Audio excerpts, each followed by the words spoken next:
अब हम लोग आज का डिस्कशन स्टार्ट करते हैं। तो साइंस का डिस्कशन होगा। क्वेश्चन नंबर 51 51 से कह रहा है पौधों में जल संवहनी उत्तक है। तो कौन सा होगा संवहनी उत्तक? कौन कौन सा है? एक होता है फ्लोएम और दूसरा क्या होता है? जाइलम। तो जल के लिए क्या हो जाएगा? जाइलम। और फूड यानी खाद्य पदार्थ के लिए क्या हो जाएगा? फ्लोएम।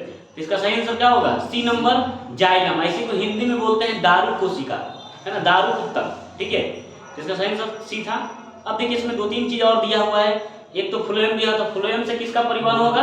खाद्य पदार्थों का होगा, भोजन का, यानी फूड सप्लाई किससे होगा? फ्लोएम से। और कॉर्टेक्स जो है वल्कुल, ये देखिए ये सबसे बाहरी जो त्वचा होता है पौधों का, जो सबसे बाहरी त्वचा होता है, यदि हम एक काट ले, एक वृक्ष का यदि हम कट करके देखें, यदि ये सेक्शन रहे, इसका जो सबसे बाहरी होता है इसको एपिडर्मिस बोलते हैं, बाहरी त्वचा। उसके अंदर का जो लेयर होता है इसी को हम लोग बोलते हैं कॉर्टेक्स। क्या बोलते हैं? कॉर्टेक्स। यानी ये एपिडर्मिस के बाद का परत होता है। एपिडर्मिस के बाद का परत जो होता है उसी को क्या बोलते हैं? कॉर्टेक्स। ठीक है, और एक क्या है? रम स्टेल। ये बीज का भाग होता है। ये बीज का जो भाग होता है, ये बीज का जो भाग होता है, तना ये रहे चाहे जड़ रहे, तना या जड़ के बीच का जो भाग होता है इसको बोलते हैं स्तंभ। इसी को स्तंभ बोलते हैं। ठीक है, हाँ, डी नंबर। अब इसका सही आंसर 51 का क्या हो जाएगा? 51 का सी नंबर। ठीक है, अब आगे बढ़ते हैं। 52 निम्न में से कौन सी संरक्षित बल की विशेषता है? तो कौन सा हो जाएगा? B number. इसके द्वारा किया गया कार्य पूरी तरह से पुनः प्राप्त करने योग्य होता है। इसका सही आंसर क्या हो जाएगा? B number. बाकी दिया हुआ एक पेरे में इसके द्वारा किया गया कार्य शून्य नहीं होता है, तो शून्य होता है। क्या होगा? शून्य होगा। और इसकी क्या विशेषता है? इसके द्वारा किया गया कार्य पथ पर निर्भर करता है, तो पथ पर निर्भर नहीं करता है। इसके बाद उसमें ऊर्जा के रूप में ऊर्जा क्षय हो जाता है, तो ऊर्जा का क्षय नहीं होता है। ठीक है, तो ये संरक्षी बल का विशेषता हो गया। ठीक है, हाँ, इंग्लिश में। ठीक है, कन्वर्जिव फोर्स। ठीक है, कन्वर्जिव फोर्स। ठीक है, आगे 52 का भी आंसर होगा। 53 देखते हैं। 53 कहता है मकड़ी के जाले के बने होते हैं जो प्रोटीन से बने प्राकृतिक फाइबर है। तो जो मकड़ी जो जाला बनाती है उसको बोलते हैं स्पाइडर फाइबर। ठीक है, स्पाइडर फाइबर, या उसको बोलते हैं स्पाइडर सिल्क। ठीक है, उसको क्या बोलते हैं? Spider silk. अभी हाल ही में एक खोज के द्वारा पता चला है कि ये जो मकड़ी का जाला होता है, मकड़ी का जो जाला है वो बुलेट प्रूफ जो जैकेट बनता है उस पदार्थ, उसको बोलते हैं केवलार, है ना। बुलेट प्रूफ जैकेट बनाने के लिए किस पदार्थ का प्रयोग होता है? केवलार का। किसका? केवलार का। अब हाल में संशोधन हुआ है और पता लगाया गया कि ये जो केवलार पदार्थ है उससे भी हार्डेस्ट पदार्थ होता है मकड़ी का जाला। इसलिए अब कुछ दिनों में अब मकड़ी के जाला से ही क्या बनेगा? बुलेट प्रूफ जैकेट बनेगा। ये बुलेट प्रूफ जो सामान होता है वो सभी किससे तैयार किया जाएगा? मकड़ी के जाले से। ठीक है, इसका सही आंसर क्या हो जाएगा? डी नंबर, रेशा या सिल्क। ठीक है, 54 परमाणुकता के संदर्भ में आर्गन निम्न होता है। तो एक परमाणु होता है, जितने भी अक्रिय गैस हैं, helium, neon, argon, xenon, krypton, सभी क्या होगा? एक परमाणु होगा। इसका सही आंसर क्या होगा? एक परमाणु। एक परमाणु का मतलब क्या है? हम उसको लिखें तो उसमें एक ही परमाणु हो। जैसे आप आर्गन लिखिएगा तो आर्गन के लिए क्या होगा? Ar होगा। ऑक्सीजन लिखते हैं तो O2 होता है, इसमें दो परमाणु हो गया, इसमें क्या होगा? एक परमाणु। आप हाइड्रोजन लिखते हैं तो H2 लिखते हैं, इसमें दो परमाणु हो गया। लेकिन हीलियम लिखते हैं तो हीलियम एक ही है। जेनॉन भी लिखना है तो जेनॉन हो गया। ठीक है, इस तरह से जो हीलियम लिखिए, जेनॉन लिखिए, आर्गन लिखिए, सभी क्या होता है? एकक परमाणु है। ठीक है, सब में एकक परमाणु है। लेकिन O2 में, ऑक्सीजन में दो परमाणु, हाइड्रोजन में दो परमाणु है। ठीक है, और यदि नाइट्रोजन लिखना होता है तो N2 लिखते हैं या इसको N3 भी लिखते हैं कभी। ठीक है, चलिए आगे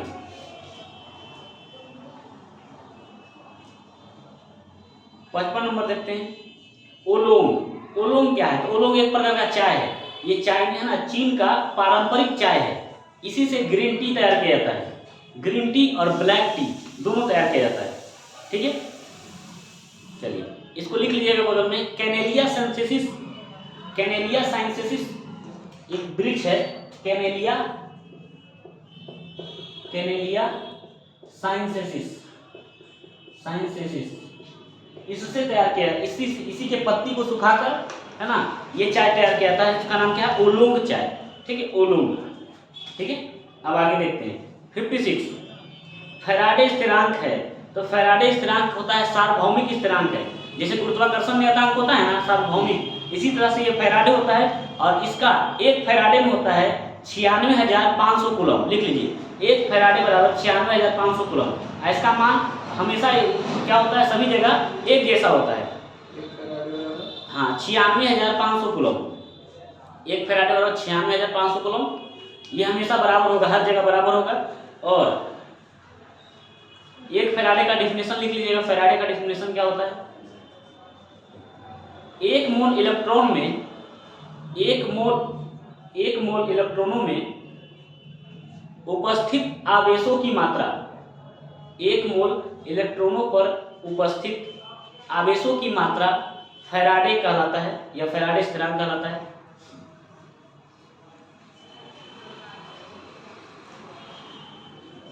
अगला इसका सही आंसर 56 का क्या हो जाएगा, डी नंबर। 57 देखते हैं, जब प्रकाश एक माध्यम से दूसरे माध्यम में जाता है तो निम्न में से कौन सी नहीं बदलती है। तो क्या नहीं बदलेगी, आवृत्ति। वेग बदल जाएगा, तरंगदैर्घ्य बदल जाएगा, लेकिन आवृत्ति नहीं बदलेगा। आपको फॉर्मूला भी बताए हुए हैं, v बराबर क्या होता है, न्यू लैम्डा, या इसी को n लैम्डा भी पढ़ते हैं। v क्या है, वेग है, n आवृत्ति है, और लैम्डा क्या है, तरंगदैर्घ्य। इसमें लैम्डा बदल जाता है और वेग बदल जाता है, लेकिन इसकी क्या नहीं बदलती, आवृत्ति नहीं बदलती। इसका सही आंसर क्या होगा, सी नंबर। बना है ना, बहुत बढ़िया। आगे करा विद्युत चुंबकीय तरंगों का वेग होता है। तो विद्युत चुंबकीय तरंग का वेग कितना होता है, 3 × 10⁸ मीटर पर सेकेंड। इसी को बोलते हैं 3 लाख किलोमीटर पर सेकेंड। 3 लाख किलोमीटर पर सेकेंड, उसी को यदि 10⁸ को आप तोड़िएगा तो उसी को बनेगा 3 लाख किलोमीटर पर सेकेंड। ठीक है, इसका सही आंसर ए नंबर हो जाएगा, 58 का ए नंबर। 59 पहला आदमी जिसने चांद पर अपना पैर रखा था, इसका सही आंसर क्या हो जाएगा, नील आर्मस्ट्रॉन्ग। अच्छा, दूसरा व्यक्ति कौन था, हाँ, पहला तो सब नाम याद रखते हैं, उसका नाम था बज एल्ड्रिन। तो चांद वाला जो था सब हम आपको क्लियर कर देते हैं।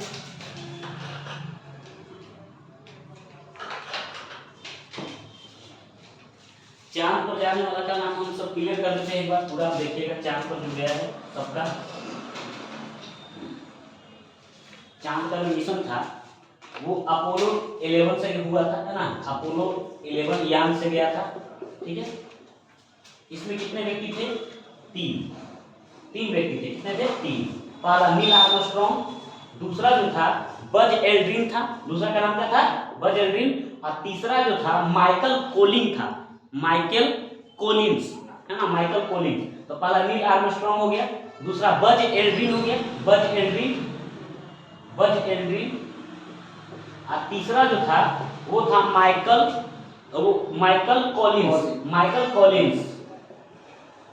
Michael Collins. ठीक है, ये 3 व्यक्ति गए थे।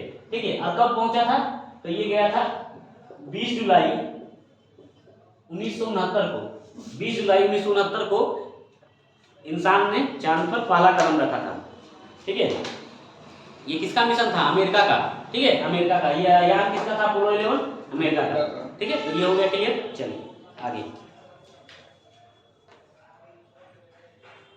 60 नंबर, प्लूटोनियम न्यूक्लियोटाइड के नाभिक में न्यूट्रॉनों की संख्या, तो नाभिक में जब भी रहता है तो आपको हम बताएंगे कि नाभिक वाला जो होता है, आप देखिएगा इसका यहाँ दिया वो प्लूटोनियम का यहाँ लिखा 242 और यहाँ 94। अब देखिए ये होता है परमाणु भार, है ना, या परमाणु द्रव्यमान इसको बोलते हैं। ये होता है परमाणु संख्या। तो परमाणु भार या परमाणु संख्या, द्रव्यमान संख्या जो होता है, द्रव्यमान संख्या क्या होता है, प्रोटॉन की संख्या प्लस न्यूट्रॉन की संख्या बराबर क्या होता है, द्रव्यमान संख्या। ये होता है। तो देखिए इसमें दिया हुआ, देखिए जितना प्रोटॉन होता है उतना ही इलेक्ट्रॉन होता है, और वही उसका परमाणु संख्या होता है। तो परमाणु संख्या, इसका प्रोटॉन की संख्या कितनी होगी, 94 प्लस न्यूट्रॉन कितना हो जाएगा, 242। और इसको घटाइएगा तो इसको आ जाएगा कितना, 140, कितना आ जाएगा, 148। ठीक है, चलिए आगे 61 नंबर, सबसे ज्यादा श्यानता होती है शहद का। तो श्यानता होता है क्या? विस्कोसिटी। ये गाढ़ापन या पतलापन बताता है। द्रव के अपने परतों के बीच होने वाले आपेक्षिक गति को ही क्या बोलते हैं? श्यानता। श्यानता क्या होता है? ये एक प्रकार का घर्षण बल है। जैसे हम लोग चल रहे हैं तो घर्षण के कारण ही चल रहे हैं। यदि हम लोग की गति का विरोध नहीं हो तो हम लोग क्या हो जाएंगे? सरकते रहेंगे। जैसे बर्फ पर चलना मुश्किल होता है, जैसे है ना, जो चिकना फर्श होता है उस पर चलना मुश्किल होता है। क्यों होता है? क्योंकि वहाँ घर्षण नहीं होता है, और घर्षण के कारण ही क्या होता है? हम लोग चल पाते हैं। यदि हम लोग के जो आप देखते होंगे, जैसे चप्पल पुराना होता है, घिस जाता है, तो उसका जो लेयर है, जो निचला जो तल होता है, वो पूरा घिसा हुआ रहता है, पूरा तो वो क्या स्लिप करता है उस, है ना। और लेकिन आप नया चप्पल देखिएगा तो उसमें गोटी गोटी बना रहता है। क्यों? ताकि घर्षण अच्छा से हो सके और हम अच्छा से चल सके। यदि वो खत्म हो जाता है तो फिर क्या होता है? फिसलन शुरू हो जाता है। ठीक है, इसलिए। और श्यानता एक प्रकार का घर्षण बल होता है। क्यों? क्योंकि यह द्रवों के बीच लगता है। जैसे द्रव है ना, ऐसे समझ लेते हैं कि द्रव है ना, तो द्रव के बीच उसका विभिन्न परत है, अलग अलग लेयर होता है। ऊपर से लेकर नीचे तक क्या होता है? उसका अलग अलग लेयर होता है। इन्हीं दो लेयरों के बीच लगने वाला जो बल होता है ना, इसी को हम क्या बोलते हैं? श्यानता। तो द्रव के अपने ही परतों के बीच लगने वाले बल को, जो उसकी गति का विरोध करता है, उसको क्या बोलते हैं? श्यानता। और श्यानता को पहचानने के लिए सबसे अच्छा तरीका है पतलापन और गाढ़ापन। जो द्रव जितना गाढ़ा है उसमें उतना क्या होगा? श्यानता होगा। क्योंकि जितना गाढ़ा होगा बहेगा कम, जो जितना ज्यादा गाढ़ा होगा तो क्या होगा? बहेगा कम। अब इसमें दिया ऑप्शन आपको खून और शहद, और क्या दिया है ऑप्शन?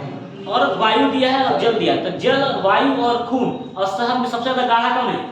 शहद। तो किसका श्यानता ज्यादा होगा? शहद का। आगे डी नंबर, इसका सही आंसर क्या होगा? डी। 61 का डी। अब 62, अब दिया इसरो। तो इसरो का फुल फॉर्म बहुत अच्छा है, आप लोग बनाए होंगे, इंडियन स्पेस रिसर्च ऑर्गेनाइजेशन। अच्छा, इसरो की स्थापना कब हुआ था? 15 अगस्त 1969। इसरो की स्थापना कब हुआ था? 15 अगस्त 1969 को। और इसरो का मुख्यालय कहाँ है? बंगलुरु, है ना। कहाँ है? बंगलुरु। ठीक है, चलिए। तो 62 का सही आंसर सी नंबर। 63 देखिएगा, दृष्टि की खराबी, निकट दृष्टि को किस नाम से जाना जाता है? मायोपिया। और दूर दृष्टि को कौन सा? हाइपरमेट्रोपिया। हाइपरमेट्रोपिया। अच्छा, इसमें दिया प्रेस बायोपिया।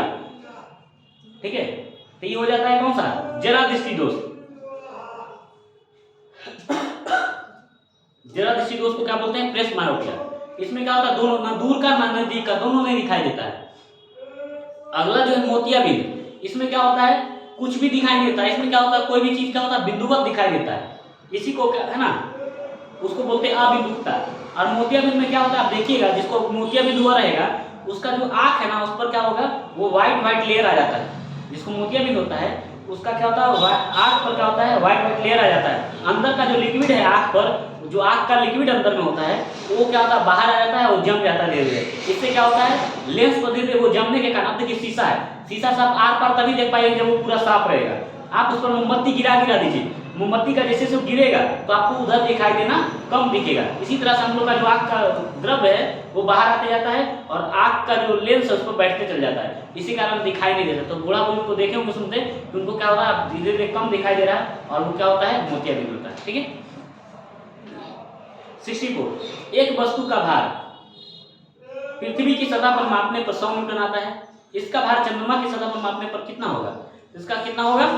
D number 16.7 Newton. क्योंकि पृथ्वी का गुरुत्वाकर्षण बल जो गुरुत्वीय त्वरण जो है और जो चंद्रमा का गुरुत्वीय त्वरण है, उन दोनों में कितना क्या संबंध होता है? हाँ, 1/6 का। पृथ्वी का जो है तो GE, ऐसे समझो, GM बराबर, यानी ग्रेविटेशन जो एक्सेलरेशन है मून पर, वो बराबर क्या होता है? 1/6 GE। यानी पृथ्वी के गुरुत्वाकर्षण त्वरण का कितना होगा? 1/6 क्या होगा? गुरुत्व है ना, मून पर होगा, चांद पर होगा। इसीलिए अब जब, और भार जो होता है, भार क्या होता है? W बराबर mg। अब ये 1/6, क्योंकि ये जो है द्रव्यमान जो होता है, द्रव्यमान तो बदलता नहीं है, कहीं भी जाएगा द्रव्यमान तो फिक्स होगा। बदलेगा क्या? गुरुत्वीय त्वरण। तो गुरुत्वीय त्वरण जब 1/6 हो जाता है, भार भी क्या हो जाएगा? 1/6। और यहाँ पर 100 दिया हुआ तो 100 का 6 कट कर दीजिए, कितना हो जाएगा? 16.7। इसका सही आंसर क्या होगा? D number. अब दिया हुआ 65, क्वेश्चन नंबर 65 में एलईडी, तो एलईडी का फुल फॉर्म वहां पर दिया हुआ भी है, आप लोग लिख लीजिएगा, वहां हिंदी में दिया है, इंग्लिश में लिख लीजिएगा, light emitting diode, light emitting diode.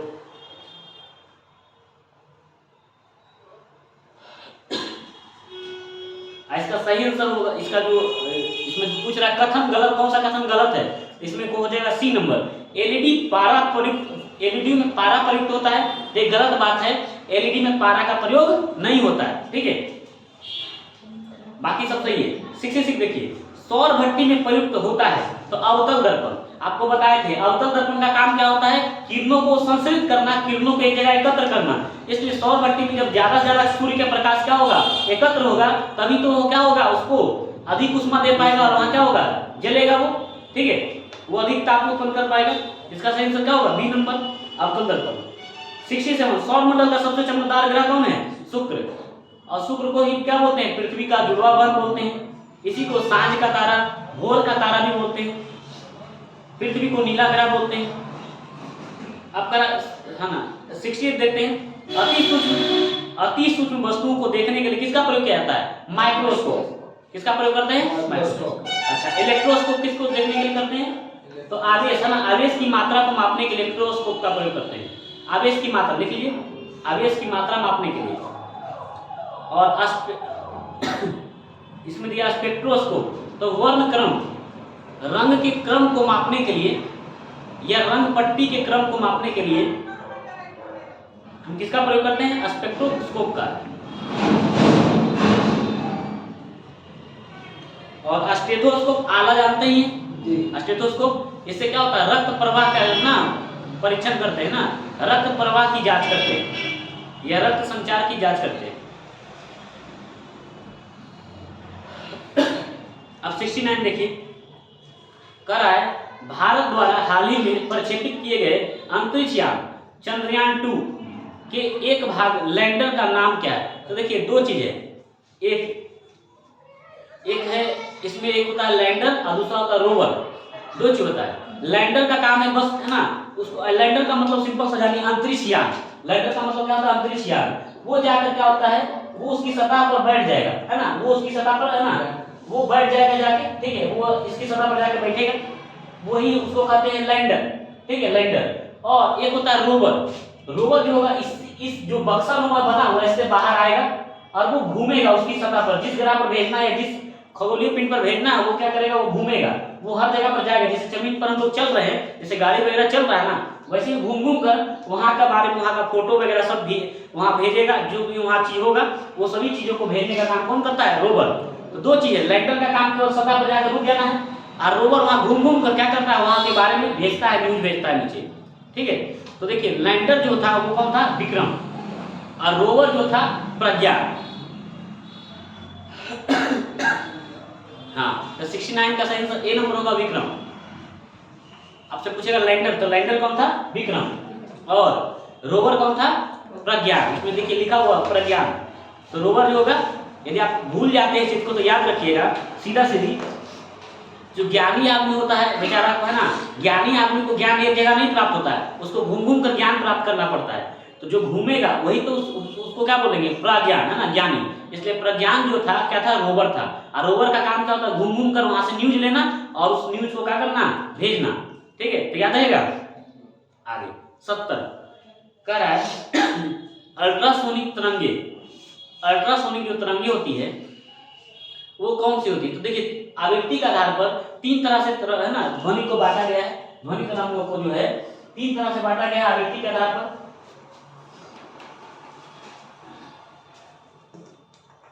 एक है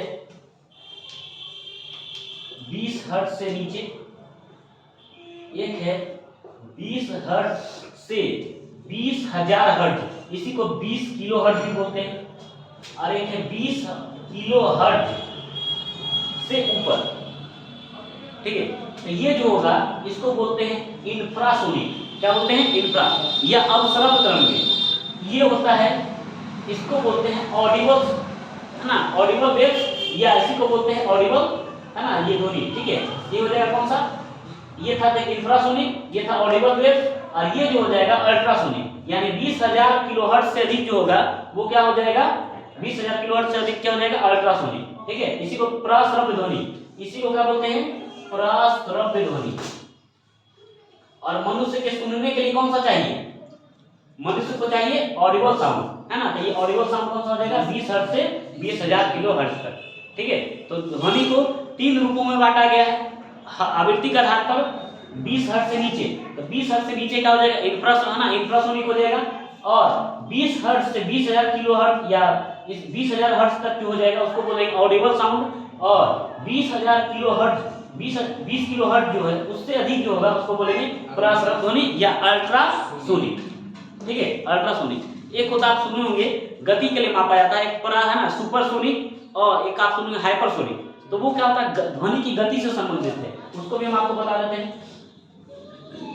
सुपरसोनिक क्या होता है और हाइपरसोनिक क्या होता है? यदि ध्वनि की गति से अधिक, यदि किसी विमान का चाल है, ध्वनि की गति से अधिक विमान का चाल है, तो उसको हम बोलेंगे सुपरसोनिक। क्या बोलेंगे? सुपरसोनिक। और यदि ध्वनि के वेग का 5 गुना से अधिक हो तो उसको बोलेंगे हाइपरसोनिक। तो सुपरसोनिक क्या होगा? ध्वनि के वेग से अधिक उसका वेग है तो उस वैसे विमान को क्या बोलेंगे? सुपरसोनिक। और ध्वनि के वेग से 5 गुना, ध्वनि के वेग से 5 गुना, ध्वनि के वेग से 5 गुना अधिक होगा तो उसको हम क्या बोलेंगे? हाइपरसोनिक। ठीक है, चलो आगे बढ़ते हैं। अब 71 देखते हैं। 70 का आंसर सही आंसर क्या होगा? बी। 71 कह रहा है भौतिक परिवर्तन। देखिए भौतिक परिवर्तन वह परिवर्तन होता है जो फिर से हम उसको प्राप्त कर सकते हैं। जैसे हमने पानी को उबाला तो भाप बन गया, तो भाप फिर से हम ठंडा करेंगे तो पानी बन जाएगा। और यदि हमने पानी को जमा दिया, बर्फ बनाया, तो बर्फ को फिर से गल जाएगा तो क्या हो जाएगा? पानी बन जाएगा। तो यानी हम भौतिक परिवर्तन वैसा परिवर्तन है जिससे उसका रूप बदलेगा लेकिन हम उसको फिर से लौटा सकते हैं। ठीक है, हम उसको फिर से वापस उसी अवस्था में ला सकते हैं। लेकिन रासायनिक परिवर्तन वैसा परिवर्तन है जिसमें एक बार यदि वो बदल जाए तो पुनः वो अपने अवस्था में नहीं आएगा। पुनः अपने अवस्था में आएगा क्या? यदि आप आटा से रोटी बना दो तो फिर रोटी से आटा बनेगा क्या? नहीं बनेगा। यदि आप कागज को जला दीजिए, राख बन जाएगा, तो राख से फिर कागज बना लीजिएगा? नहीं। ठीक है, अब देखिए इस आधार पर लोहे में जंग लगना, लोहे में जंग लग गया तो लग गया, अब उसका है ना संक्षारण खत्म होने वाला है, यानी लोहा कमजोर हो गया, अब उसको मजबूत करने का उपाय नहीं। हाँ, उसको कुछ दिन तक और बचाया जा सकता है, उस पर पेंट कर दीजिए, उस पर लगा दीजिए ग्रीस वगैरह तो चलेगा कुछ दिन, लेकिन वो एक बार कमजोर हो चुका है, अब उसको लौटाया नहीं जा सकता उसका सतह को। पानी का उबालना, अभी हम आपको बताया पानी का उबालेंगे फिर से उसको हम कर लेंगे। ये सही आंसर इसका क्या हो जाएगा? B number. लकड़ी का जलना क्या हो जाएगा? रासायनिक परिवर्तन है। तांबे के बर्तनों पर हरे रंग का अस्तर बनना, तो ये भी क्या हो जाएगा? रासायनिक परिवर्तन है। 72 नंबर कह रहा नाभिकीय रिएक्टर में नाभिकीय विखंडन से विद्युत उत्पन्न करने के लिए साधारणतः प्रयोग किया जाता है, तो क्या होगा? यूरेनियम। क्या होता है? यूरेनियम का प्रयोग। 73 ट्यूबलाइटों तथा प्रज्वलियों में प्रयोग किए जाने वाला ग्लास किससे बना होता है? सोडा कांच। किससे बना होता है? हाँ, सोडा कांच को मृदु कांच भी कहते हैं, कोमल कांच होता है, ये आसानी से टूट जाता है। ठीक है, इसी को मृदु कांच बोलते हैं और ये आसानी से टूट जाता है। 74 नंबर निम्न में से किस धातु की विद्युत चालकता सबसे अधिक होती है? रजत। रजत का मतलब चांदी, है ना? बगल में देखिए रजत दिखा है, चांदी आप पढ़े होंगे। सबसे अधिक विद्युत चालकता किसका होता है? चांदी का। लेकिन कितना लोग को रजत पता नहीं चला होगा? रजत कितना लोग मारे उसको सही आंसर? सही किए हो, ठीक है, बहुत बढ़िया। 75 नंबर पृथ्वी के वातावरण में सबसे प्रचुर मात्रा में पाई जाने वाली गैस है कौन सा? कौन सा? नाइट्रोजन। कौन सा? नाइट्रोजन। 78%। क्या हो जाएगा इसका? 78%। लिख लीजिए, नाइट्रोजन 78%, ऑक्सीजन 20.93 और हाइड्रोजन जो होगा 0.005 और कार्बन डाइऑक्साइड 0.03%। ठीक है, तो आज के लिए इतना ही। और जो भी हमें यूट्यूब चैनल से देख रहे हैं, है ना, वो इसको ज़्यादा से ज़्यादा शेयर कीजिए। अच्छा लगता है तो लाइक कीजिए, खराब लगता है डिसलाइक कीजिए, और चैनल पे बने रहिएगा तो कुछ ना कुछ जरूर नॉलेज होगा। ओके, धन्यवाद।